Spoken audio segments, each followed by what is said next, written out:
Ayun, what's up sa inyo mga madjar? Welcome na naman sa panibagong video. For today's video nga pala ay papakita ko lang sa inyo ito yung aking tricycle na luma.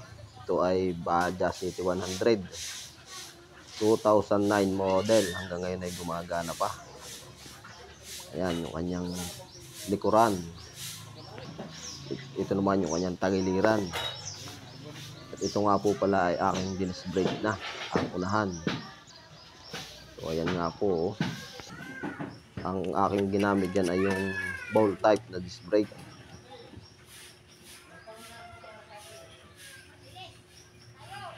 Para malakas ang preno.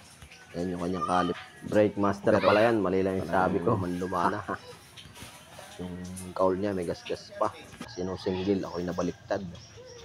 Dito nga pala sa may kanyang block ay bago na yan. Hindi na yan original.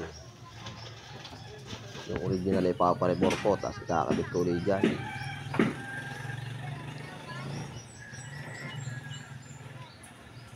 At ito naman yung kanyang sidecar. Yan, gawang Sariaya Quezon. Ganyan lang yung aking sidecar. Hindi back to back. Baka mahirapan ng motor. Tamang ganyan lang mga mother. Hanggang dito na lamang muna ang ating video. Salamat sa inyong panonood.